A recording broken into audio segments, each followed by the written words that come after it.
우리나라 최고령 박사 학위를 따신 분이 있습니다. 이분이 몇 살 때 박사가 되셨냐면 무려 92살 때 92살에 박사가 되셨어요. 그 주인공이 있으니 이상숙 박사입니다. 그분은 1931년생입니다. 그러니까 지금은 이제 나이가 더 드셨지요. 그녀는 2023년에 성공회 대학에서 사회학 박사 학위를 받았습니다. 그녀는 대학을 졸업한 후에 무려 57년 만에 다시 대학원에 진학을 하셨습니다. 그때 나이가 87세였는데 87세에 대학원에 입학을 하셔가지고 학위를 따고 89세에 학위를 딴 다음에 내친 김에 박사 학위에 도전을 해서 마침내 92세의 나이에 사회학 박사가 되었습니다. 그분을 지도한 한참 후배의 교수의 말에 의하면 학위를 따는 5년 동안 지각이나 결석을 단 한 차례도 한 적이 없다. 이렇게 감탄을 하셨습니다. 최고령 박사 학위를 받으신 이상숙 박사는 이제 여기에 그치지 않고 그의 연구 논문을 바탕으로 책을 쓸 포부를 밝혔다고 합니다. 흔히 하는 말로 배우면은 나이가 없다. 맞는 말입니다. 예전에 90이 넘으신 분이 후회하는 글을 올려서 제가 본 적이 있습니다. 이분이 60쯤 50대 후반에 퇴직을 하셨어요. 근데 곧 죽을 줄 알았다는 거예요. 그래서 쉬기만 했대요. 근데 90이 넘어서 30여 년을 가까이를 허송세월을 했다.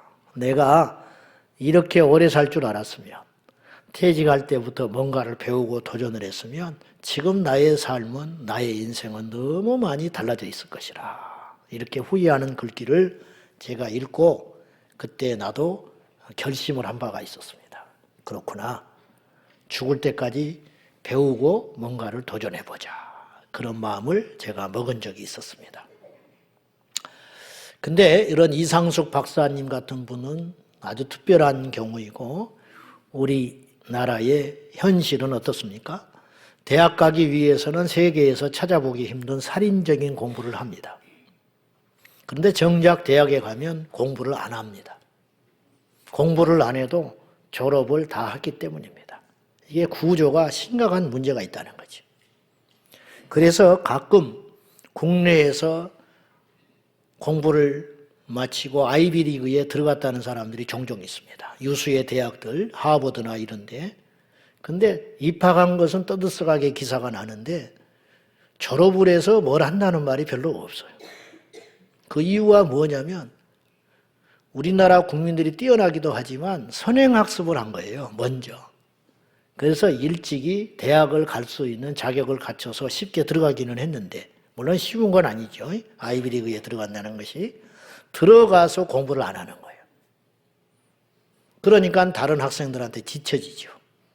독일 같은 경우는요, 학위를 따서 졸업하기가 굉장히 어려운 구조로 되어 있습니다. 대학에 들어가면 그때부터 밤낮으로 공부를 해야 졸업을 해요. 그 졸업시험이 있는데 그 졸업시험을 2번 정도 낙방을 하면 영영 그 대학에서 졸업을 아예 못합니다. 그러니 들어가는 순간부터 죽었다 하고 4년 동안 공부하는 거예요. 그래서 세계적인 학자들, 기술자들, 엔지니어 이런 사람들이 나오는 거죠. 고등학교 때까지 공부하는 우리나라의 이 풍토를 보면 지금 노벨상을 휩쓸어야 돼요. 근데 어째서 대학만 가면 손을 놔버리냐 이 말이에요.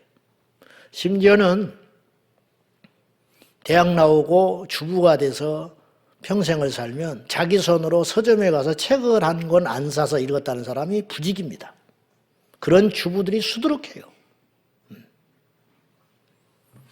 한국교회의 실정도 그와 다르지 않습니다. 전도를 내서 교회 데리고 나오는 데는 세계 으뜸일 겁니다, 우리나라가. 좋은 일이죠. 교회를 어떻게든지 모시고 나와요. 근데 문제는 정작 교회에 데려다 놓기만 하지 그 뒤로는 그냥 놔두는 거예요.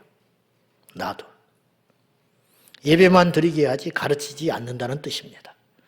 물론 그 당사자도 더 이상 배우려고 하지도 않습니다.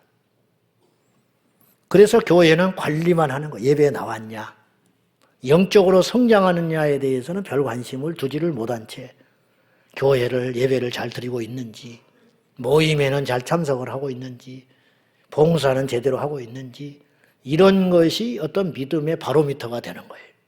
근데 여기에 치명적인 문제가 있다는 거죠. 실상은 영적으로 자라나지를 않아요. 근데 본인도 자라나는 걸로 착각을 하고 교회에서도 믿음이 점점 좋아지고 있다고 착각하기 십상이죠. 이게 굉장히 위험한 구조로 지금 우리가 교회를 다니고 있다는 거죠. 그래서 그 결과 교회를 몇십 년 다녀도 자신이 믿는 하나님에 대해서 정확히 알지를 못해요. 그래서 무당을 찾듯이 교회를 다닙니다. 그래서 우상 숭배하듯이 교회를 다녀요. 그래서 기복주의, 신비주의, 샤머니즘.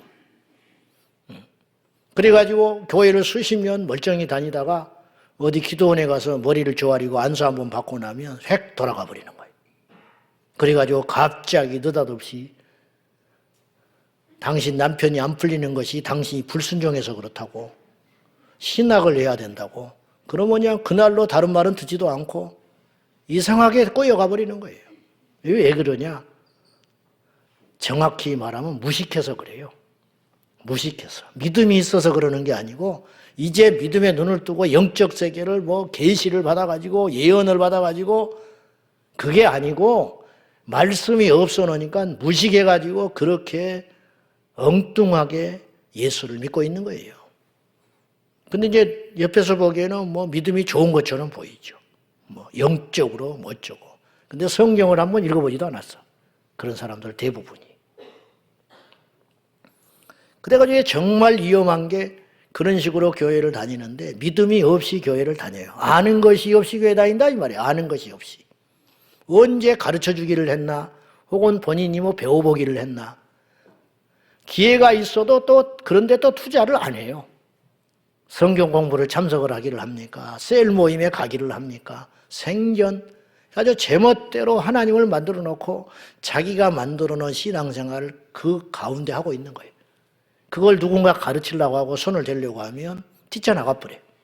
자기에게 맞는 데를 찾아다니는 거예요.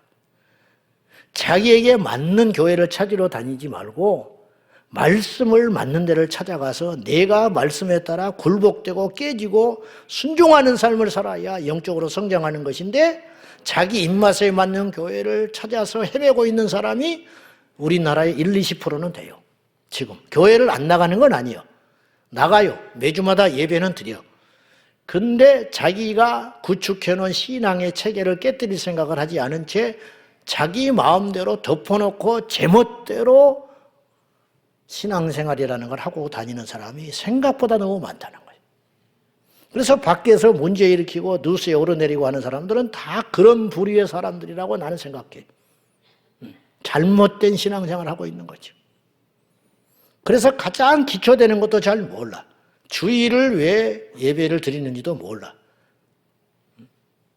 성탄절이 12월 25일이 아니라고 이단이 와서 툭 건드리면 쑥 넘어가 버려요. 주일날이 태양 숭배일인데 그래서 교회에서 주일 지키는 건 다 틀린 거라고, 안식일을 지켜야 한다고. 그 말도 안 되는 소리 같은데 또 말이 되는 것 같아. 아는 게 없으니 반박을 못하고 그런 소리 하지 말라고 쫓아내기는 했는데, 내가 믿음에 굳게 서면 그나마 버텨나가는데 교회에 갈등이 있다든지 믿음이 흔들리면 그 소리가 천둥같이 들려와요. 그러니까 썰기 돼가지고 빠져들어가. 그래서 이단으로 가는 사람 90%가 기존 교회에서 옮겨간 사람들이에요. 이러니 문제가 심각하다는 거죠. 이것이. 성장과 성숙이 안 돼요. 준비가 안 되어 있으니 몇십 년 예수를 믿고 교회를 다닌다고 하면서도 대표 기도를 하라고 그러면 협박이 들어와요. 교회 옮겨버린다는 거야.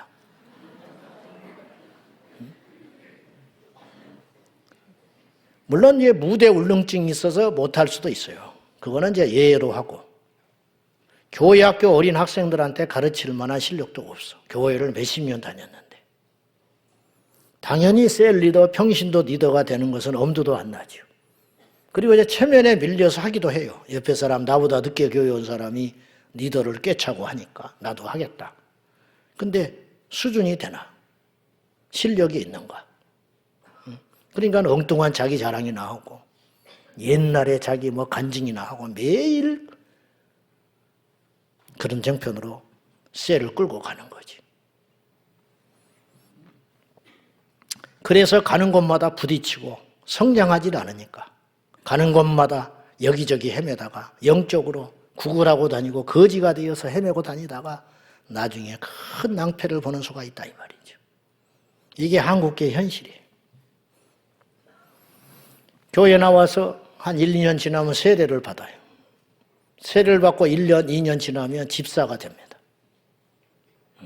교회를 열심히 나오니까 집사를 임명하지요. 그런데 영적으로 성장해서 집사가 된 게 아니에요. 교회를 안 빠지고 열심히 나오니까 집사를 시켜준 거예요. 그러나 정작 성경을 한번 읽어본 적도 없어.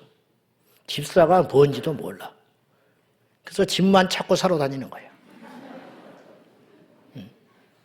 근데 교회의 책임도 커요. 번듯하면 그냥 줘버리는 거지. 근데 이분은 믿음이 있어서 그렇게 교회를 꼬박꼬박 다니는 게 아니고 원래 성격이 그런 거야. 직장도 30년 동안 직업 결석 안 하는 사람이에요. 원래 그런 사람이기 때문에 교회를 그렇게 다니는 것뿐인데 영적으로 변화가 일어난 줄 알고 거듭난 줄 알고 지분을 덜컥 줘요. 그러면 이건 그 사람에게 재앙이 됩니다. 재앙. 그때부터. 왜냐? 그러면 이제 그 가진 체면과 신분 때문에 자꾸 자신을 포장하게 되죠. 그래가지고 봉사도 하고 그래가지고 5년, 10년 지나면 덜컥 안수집사 권사가 돼버리네. 근데 자기는 사실 변한 게 없어요. 아는 것도 없고. 근데 교회에 다니는 경력만 늘어난 거예요. 눈치로 이제 알죠. 교회 생활 어떻게 해야 되는지. 근데 그것이 믿음인 줄 알아. 거기다가 이제 더 큰 문제가 있는데 정말 잘못되면 덜컥 장로가 돼버리네. 그러다가. 그러면 그렇게 장로된 분을 영적으로는 하나 성장하지도 않았어. 누가 그 장로님한테 당신 구원받았냐고 누가 물어보겠어? 어떻게 물어보겠어? 그러니까 영은 공고해서 죽겠는 거죠. 집에서는 알지, 온 식구가. 당신이 무슨 장로냐고. 응? 근데 교회에서는 가면 쓰고 있는 거지. 그러니까 틀어지면 이제 교회 옮기는 거야. 다른 교회 가니까 장로님이 오셨네. 믿음 있는 줄 알지. 허당이야, 허당. 뭐 새벽 기도를 할 줄 아나. 무슨 뭐 인격의 변화가 있나. 헌신하기를 하나. 우리 장로님들한테는 죄송한 이야기지만 틀린 말은 아니요. 불편한 이야기일지는 모르나. 그러다가 더 큰 저주가 있는데 신학교를 가. 또 그래가지고. 근데 신학을 하네. 그러면 이제 교만마귀가 붙어가지고 이제 도무지 그때부터는 누구한테 더 배우려고 하지도 않아요. 생전 뭐 그날로 끝나리. 성장 끝. 가르치기만 하지요, 이제 그때부터는. 나이가 어리든 많든. 그렇게 아닙니까? 이게 한국의 현실이야. 지금. 그래가지고 감정으로만 가득 차가지고 성인 아이가 돼서 예수를 믿고 다니는 거죠. 수십 년 설교를 들었음에도 불구하고 단편적인 지식과 내용, 그리고 감동과 은혜는 그때그때마다 받아요. 그러나 그것이 지식이 못 되지요. 자, 호세아서 4장 6절 말씀 보실랍니까? 같이 봅시다. 시작. 내가 지식을 버렸으니 나도 너를 버려 내 제사장이 되지 못하게 할 것이요 네가 내 하나님의 율법을 잊었으니 나도 내 자녀들을 잊어버리리라. 하나님의 백성은 잘 돼야 되거든요. 아멘이죠? 하나님의 백성은 잘 되고 안 된 일도 되게 하고 막힌 것도 열려지고 광야에서도 살아남는 게 하나님의 백성이거든요. 근데 성경에 뭐라고 그랬냐? 내 백성, 하나님의 백성이 망한데 망해가고 있대 지금. 그 이유가 뭐냐? 지식이 없다. 뭘 알아야 내 백성이 되지. 내 백성이 됐다는 것은 나의 뜻을 알고 나의 법도를 알고 나의 생각을 알아야 되는데 도무지 그건 알려고 하지 않은 채 제멋대로 살아간다는 거예요. 그러니까 망해가는 거예요. 망해간다는 거예요. 지식을 버렸으니 배우려고 하지를 않으니 그 소리예요. 지식을 도무지 취득하려고 하지를 않는다. 그러니 그 속에 말씀이 없으니 무슨 수로 하나님의 백성이 되겠느냐. 이렇게 호세아가 탄식을 하고 있는 거예요. 여기서 망한다는 단어 히브리어는 오베드라는 단어인데 이 오베드라는 단어가 굉장히 강한 단어예요. 사실은 완전히 파괴되는 거 그런 뜻을 갖고 있어요. 뭐 경제적으로 어려워서 망하고 병이 들어서 망하고 가정에 우환이 있어서 실패하고 망하고 그런 정도의 수준이 아니라 완전히 망한다는 뜻. 오베드라는 단어는 뭐냐면 이 땅에서도 망하지만 죽어서도 망한다는 뜻이에요. 그러니까 지옥에 가버린다는 거예요. 죽어서. 그런 상태로 된다. 어째서 하나님의 백성이 그렇게 될 수가 있냐. 이렇게 되기도 어려운 거 아니에요? 하나님의 백성이 어떻게 지옥을 가? 이유는 간단하다. 지식이 없어서 그렇다. 무식하고 모르니까 말씀이 없으니까 내 백성이 지금도 죽어서 이 땅에서도 고난이고 죽어서도 멸망하여 지옥을 가는구나. 그렇게 단식하는 거예요. 그리고 오베드라는 단어는 또 다른 의미의 뜻을 또 하나 갖고 있어요. 이 호세아서에는 이제 망한다라는 말이 오베드 완전히 파괴된다는 말로 쓰였지만은 종이 된다 그런 뜻이죠. 종이 된다. 내 백성이 종이 되는구나. 무식하니까. 무슨 종? 세상의 종, 마귀의 종, 물질의 종, 자기 감정의 종이 돼가지고 망할 길로 가고 있구나. 알아야 자유가 있거든요. 진리 안에 자유가 있는 거 아니에요? 알아야 마귀가 못 견디는 거거든요. 모르니까 알려고 하지를 않으니까 마귀가 제멋대로 우리 인생을 끌고 다니면서 난도질 해가지고 여리저리 헤매고 다니다가 마지막에 던져버린다는 거예요. 우리 제자왕성교회 성도님들은 그런 비참한 신앙생활과 마지막이 되지 않아야 할 줄로 믿습니다. 올해 표어가 가르치는 교회, 배우는 성도입니다. 사실 성도님들의 입장에서는 조금 불쾌할 수도 있겠다. 가르친다? 누가 나를 가르쳐?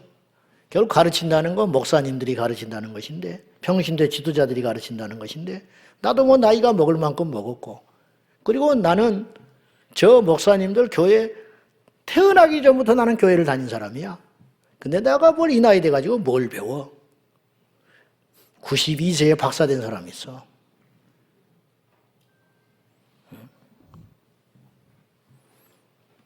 불쾌할 수도 있겠다.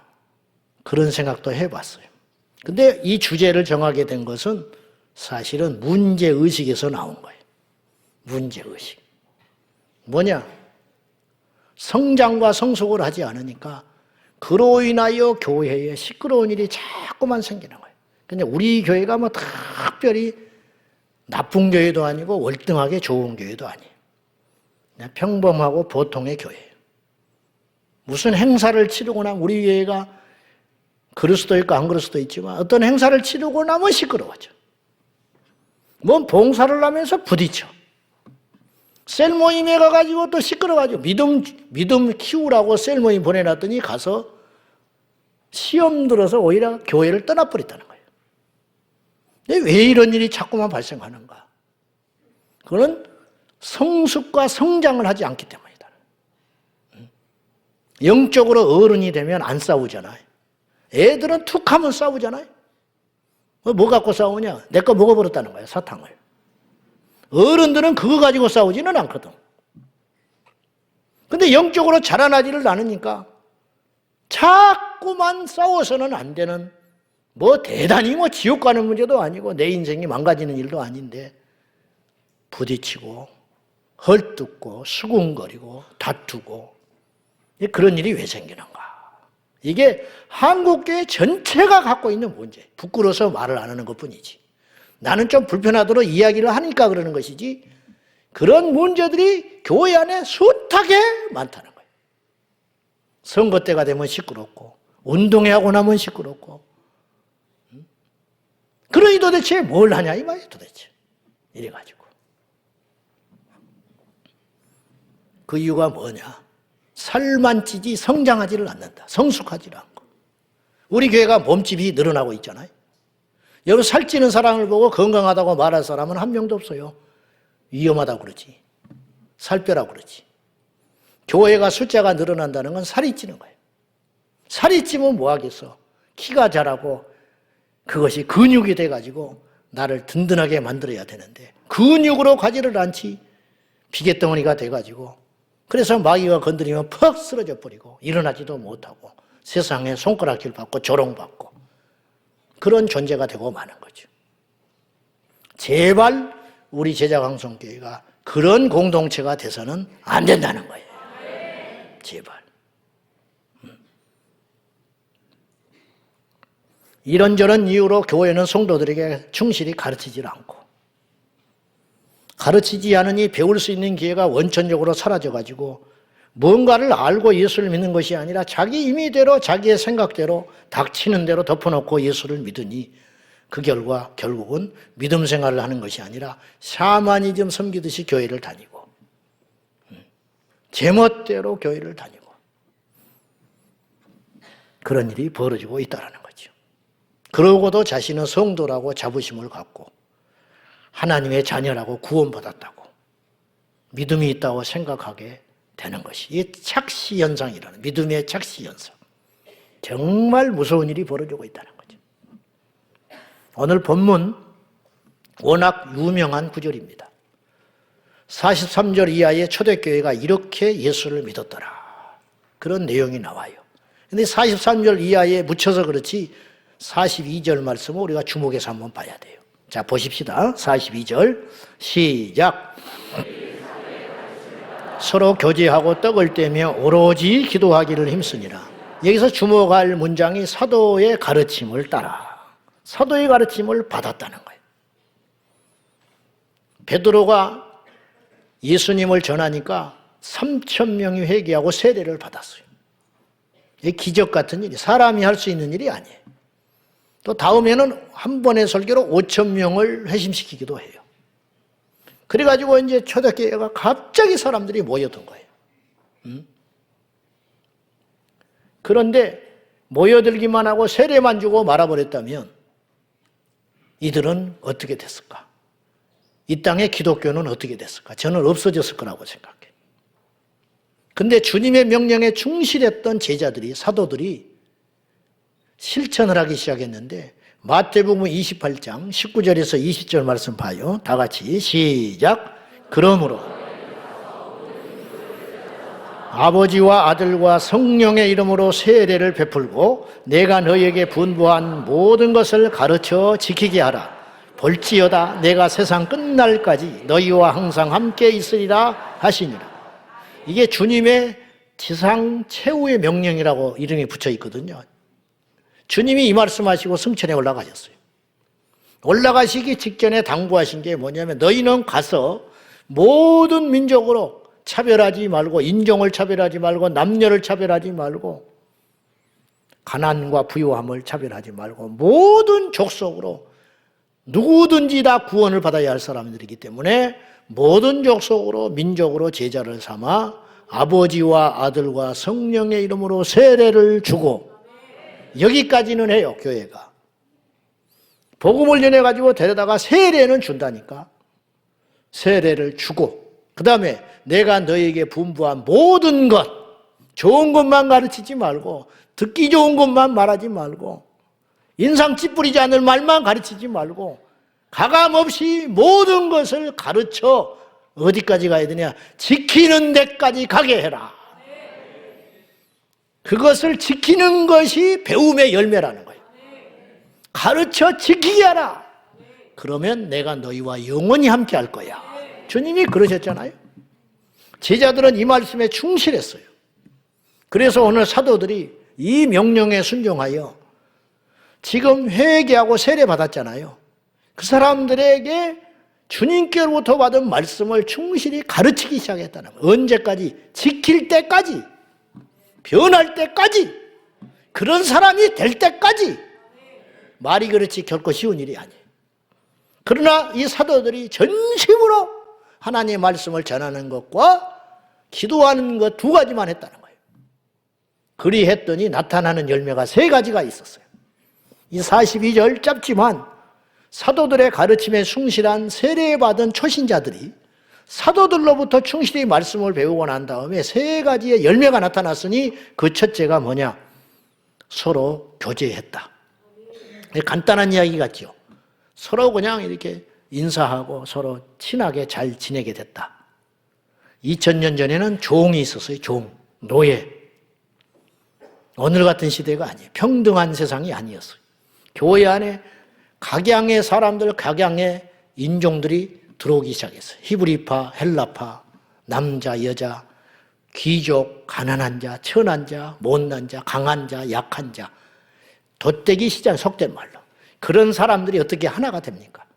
근데 말씀을 가르쳐 놨더니 그들이 진정으로 서로 교제하기 시작했다.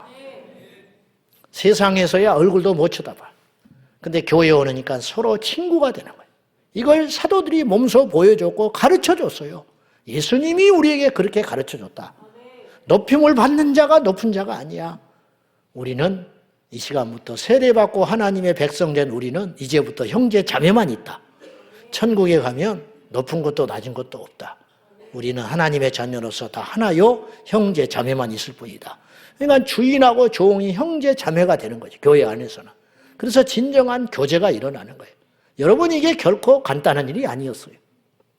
그 다음에 떡을 떼며 서로 떡 나눠 먹었나? 같이 식탁 공동체를 이루었다는 거예요. 같이 밥을 먹었다는 거예요. 종하고 주인이 어떻게 밥을 먹습니까?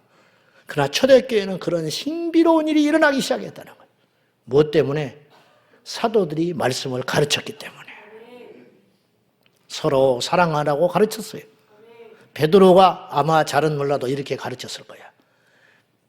눈물을 글썽거리면서 나는 이 입으로 예수님을 모른다고 3번이나 부인한 죄인 중에 괴수 같은 놈입니다.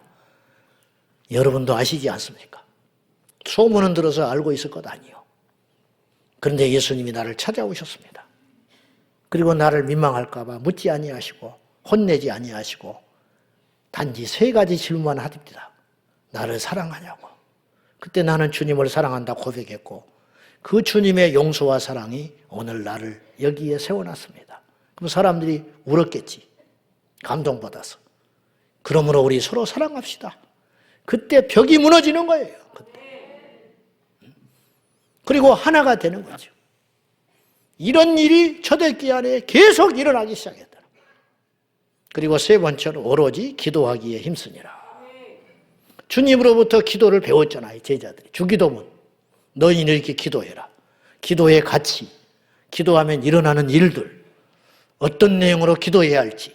이런 것들을 사도들이 충실히 가르침으로 인하여 잘못된 기도를 했을 거 아니에요. 지금까지. 세상의 신을 섬기며 세상의 방법대로 했던 것들을 다 바꾸고 예수의 이름으로 기도하기 시작하고 그때 변화가 일어나고 능력이 나타나고 하늘의 문이 열리니까 그래서 초대교회가 서로 진정한 교제와 진정한 식탁 공동체 사랑을 통하여 하나님 앞에 깊이 기도하기 시작했다. 이런 일이 일어나고 하니까 초대교회가 강성해져 가지고 어떤 일이 일어나느냐 그걸 보고 표적과 기사를 보고 사람들이 두려워했지만 믿지는 않았어요. 실상 무엇을 보고 믿었느냐? 칭송받고 구원받는 자가 점점 늘어났다고 그랬죠. 이건 뭐 때문에 그런 일이 벌어졌냐면 말씀을 배워서 변화된 사람을 통하여 일어나는 거라는 거예요. 야, 저 사람이 저렇게 변할 수 있는가? 어떻게 사람이 저렇게 살 수가 있는가? 옛날에 거만하고 아랫사람 울기를 우습게 알던 저 사람이 어떻게 저렇게 변했을까? 나는 잘은 모르지만 나는 예수라는 분을 모르기는 하지만 그가 믿는 예수를 저 사람을 통해서 나는 보내. 그리고는 예수 믿는 사람이 점점점 많아지기 시작했다는 거예요. 뭐 때문에 그러느냐? 말씀을 잘 배워서 그것을 지키는 데까지 가니까 그것을 보고 사람들이 예수 믿기 시작하더라는 거예요. 사실 이 땅에 지금 전도가 안 된다는 것은 출생률이 떨어져서 그런 것도 아니고 세상이 각박하고 발전했기 때문에 그런 것이 아니라 우리가 예수를 믿는 자의 삶으로 열매를 보여주지 않기 때문에 안 믿는 거죠. 그러면 왜 그렇게 열매가 안 나타나느냐? 우리가 말씀을 배우지 않아서 그렇다. 그런 말이죠. 오늘의 한국교회 현실은 참으로 문제가 많다고 지적을 당하고 있습니다. 목회자를 향한 따가운 시선, 교회에 오래된 성도들에 대한 시선들. 무엇이 문제일까요? 결국 요약하면 두 가지예요. 하나는 도덕적 문제. 예수 믿는 사람이 저는 교회에 와서 더 망가진다고 보지는 않아요. 저는. 좋은 사람이 교회에 와서 다 더 버려지지는 않지. 교회에서 거짓말해라 그런 설교 들어봤어? 여러분 너무 정직하게 사십니다. 이제 좀 더럽게 사시오. 그런 설교는 들어본 적이 없어. 이단도 그렇게 말하지는 않아요. 그러니까 교회에 와서 더 망가질 리는 없어요. 문제는 뭐냐? 교회에 와도 안 변한다는 데 문제가 있는 거죠. 그럼 왜 안 변하냐? 알지를 못하니까. 옛날에는 초등학교를 국민학교라고 그랬어요. 여러분도 그랬는지 모르겠지만 저희 반 57명이 6년 동안 한 반에서 살았는데 그 국민학교 졸업할 때 6년 동안이나 공부를 했는데 글씨를 모르고 졸업한 사람이 몇 명 있었어요. 믿어지세요? 글씨를 몰라. 그래도 사는 건 지장 없어. 글씨를 몰라도 친구들하고 노는 것도 지장 없고 밥 먹는 것도 지장 없고 돈 쓰고 그러는 것도 어디 가서 계산도 잘하고 상관없어. 근데 한 가지 치명적인 문제가 있으니 글씨를 몰라. 그래서 남게 해가지고 가르치죠. 그 선생님들이 귀찮으니까 이제 뽑아가지고 가르치라고 그래. 그럼 막 잣대 들고 선생 노릇하면서 때려가면서 아무리 가르쳐도 기억 니은 디귿을 몰라. 6년 동안을 학교 다녔는데 밥은 또 엄청 먹어요. 도시락은. 힘도 엄청 세. 못 건드려. 근데 책 앞에서는 약해지는 거야. 글씨 앞에서. 그리고 졸업했어요. 중학교 못 갔지. 중학교를. 이게 얼마나 답답할 일이요. 교회를 그쯤 다녔으면 말씀에 들어가서 알고 변해야 할 거 아니요? 안 변하는 거야. 안 변하는 거야. 여전히 성질은 그대로고 돈 쓰는 건 똑같고 가는 것도 똑같아. 가는 것도 지지 않아. 원래 성질이 그렇다나? 그건 원래 성질이 그런 게 아니고 못 배워서 그러는 거예요. 못 배워서. 몰라서. 그렇게 살아가는 건 예수 믿는 삶이 아니라는 걸 안다면 그렇게 살겠어요? 그걸 모르니까 그렇게 사는 것이죠. 일선 경찰서에서 근무하는 수사관들이 예수를 믿기가 참 어렵습니다. 교회 안에 범죄, 사기 행각들, 돈 떼먹고 사기치고 거짓말, 고소, 고발 똑같은 사건인데 서로 다른 말을 해. 그 둘 중에 하나는 거짓말하고 있는 거 아니에요 지금. 목사 장로인데 기가 막힌 일이 교회 안에 벌어지는 거예요. 우리 외삼촌이 경찰로 봉직하다가 돌아가셨는데 끝까지 예수 안 믿고 돌아가셨어요. 끝까지 입을 다물고 나중에 의식 없으셔가지고 돌아가셨는데 제가 명절 때 만나면 전도하느라고 예수 믿으라고 삼촌 그러면 가만히 듣고 있다가 보소 내가 날마다 경찰서에서 교인들 서로 시비 붙어가지고 고소하는 걸 상대하고 있어. 근데 내가 어떻게 예수를 믿어 그래. 근데 교인들은 그러면 안 된다는 거예요. 이분 생각은.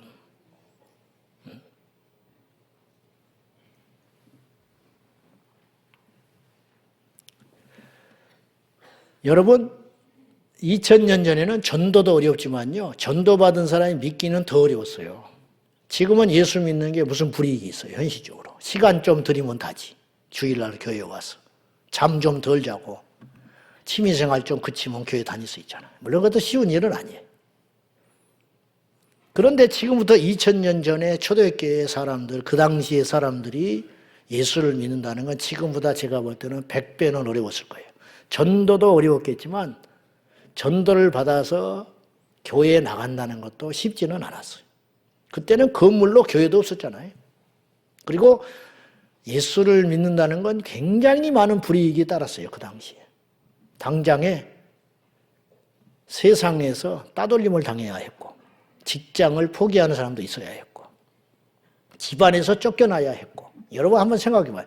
지금부터 수십 년 전에 제가 처음 학창시절 때 교회 갈 때요, 가끔 교회에 머리 수건 둘러쓰고 온 집사님들이 있었습니다. 왜? 남편이 술 먹고 머리 잘라버리는 거예요. 교회 다닌다고. 머리 잘라버려요, 가위로. 그러면 이게 수건 둘러쓰고 교회에 와서 훌쩍훌쩍 울고 있는 집사님들 내가 종종 봤어요. 지금부터 몇십 년 전에도 우리나라가 그랬다고. 지금부터 100년 전, 130년 전에 우리나라 초기에 기독교 들어왔을 때 얼마나 많은 사람이 피 흘렸어요. 예수 믿는다고. 얼마나 몹쓸 많이 당했고 무시당하고. 그런데 2000년 전에는 어땠겠어요? 그런데 그들이 그런 모든 위험을 감수하고 예수를 믿을 수밖에 없었던 이유는 과연 뭐냐? 그것은 주님은 어제나 오늘이나 동일하시잖아요. 그때라고 해서 특별히 어떤 큰일을 이루신 게 아니에요. 그럼 차이가 뭐냐? 그때에 제대로 믿는 사람이 많았다는 뜻이에요. 그럼 왜 제대로 믿게 됐냐? 배웠고 실천했기 때문에. 그리고 그걸 보고 사람들이 꼬꾸라지는 거예요. 그래서 그런 위험을 감수하고 희생을 포기하고서라도 믿을 만한 가치를 발견했기 때문에 날마다 믿는 사람이 늘어났다는 거예요. 폭발적으로 성장했어요. 폭발적으로. 지금도 답은 여기에 있다고 믿습니다. 우리가 말씀을 충실히 잘 배워서 말씀을 배운 대로 지킬 때까지, 배움으로 끝나는 것이 아니라 지키는 데까지 가기만 할 수 있다면 우리 가정에 변화가 일어날 것이고 일터에서 변화가 일어날 것이고 우리가 가는 곳마다 새로움이 일어나지 않겠습니까? 첫째는 도덕의 문제고 두 번째는 관계의 문제예요. 관계가 힘들어. 예수를 믿어도 관계가 안 변해. 전라도 사람은 경상도 사람 싫어해. 예수 믿어도. 그게 말이 되는 소리요? 물어봅시다. 말이 되는 소리야? 그런 어이없는 짓이 일어나고 있는 거예요. 어떻게 예수를 믿어도 사상 이념이 안 변해가지고 성경이 우리의 가치관이 돼야지. 어떻게 정치가 우리의 가치관이 되고 고향이 우리의 가치관을 기준이 되고 남자가 가치관이 되고 여자가 가치관이 되고 잘 살고 못 사는 것이 배우고 못 배운 것이 우리 인생의 가치관이 될 수가 있냐고. 말씀이 우리의 가치관이 되어야지. 무식해서 그래요? 못 배워서 그래요? 관계가 성장하지 않는 거예요. 말씀이 없으니까. 주님이 관계 가르쳐 준 거거든요. 관계. 마태복음 산상수훈 보시오. 오른밤 치고도 왼밤 돌려더라. 비판하지 마라. 이게 오리를 가져가거든 심리를 가져와라. 이게 다 관계에 대한 이야기 아니에요? 관계? 서로 사랑해라. 그러면 이로써 많은 사람들이 너희들이 내 제자인 줄 알리라. 안 변하는 거예요, 관계가. 으르렁거리고 헐뜯고 수군거리고 흉이나 보고. 주차 시비해가지고 서로 멱살잡이하고 싸워. 알고 봤더니 차 속에 십자가가 흔들흔들하고 있어. 성경책은 뒤에 먼지도 얻어가지고 읽지도 않고 뒤에 색이 바래가지고 덕하니 뒤에 있고. 요새는 좀 덜하지만 옛날에는 물고기 또 차 뒤에다가 또 다 궁둥이에 붙이고 다녔어요. 익투스. 붙이지나 말든지.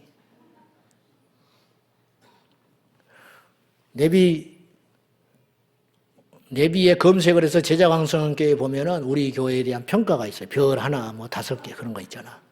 5개짜리도 있는데 하나짜리 들어가 보니까 차별금지법 붙여놓고 주차도 똑바로 못한다. 지울 수도 없어. 자기들이 올려놔가지고. 아주 부끄러워 죽겠어.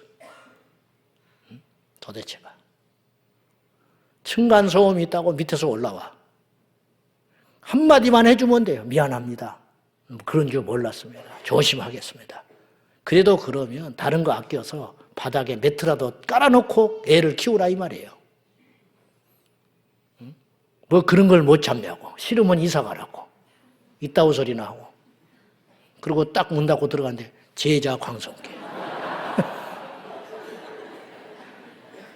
아주 전도문을 막아버리는 거예요. 이를 갈고 내려가죠, 내가. 응? 그리고 검색해 보는 거야, 또 제자 광성계. 여러분, 이게 말이 되는 소리입니다. 교회 애들이 시비가 붙어서 뭐 학폭이 열리니 어쩌니. 아주 예수 믿는 사람이 더 독해. 내 자식이 절대 그럴 리가 없대. 응? 얘가 얘를 때렸는데도 불구하고. 그럼 맞고소하고. 이런 일이 숱하게 대한민국 안에서 일어나고 있는 거예요, 지금.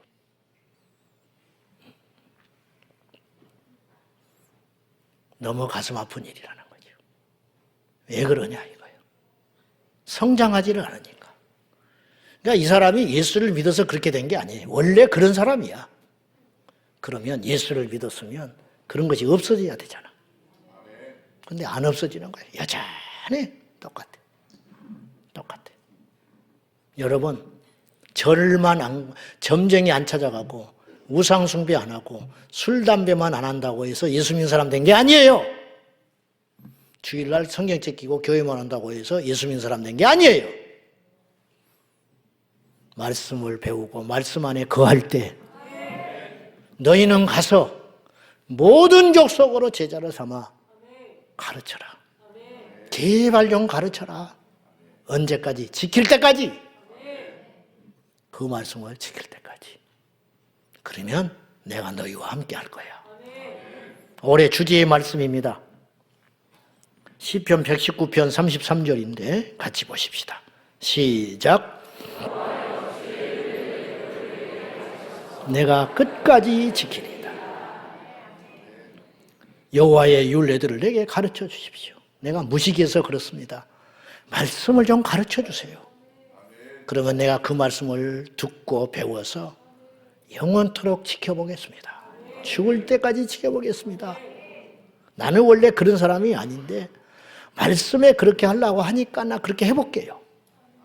이건 내 성격에는 안 맞는 말씀이지만은 주의 말씀에 그렇게 기록되어 있고 그렇게 하라고 하니 내가 그렇게 해보겠습니다. 그런 자세.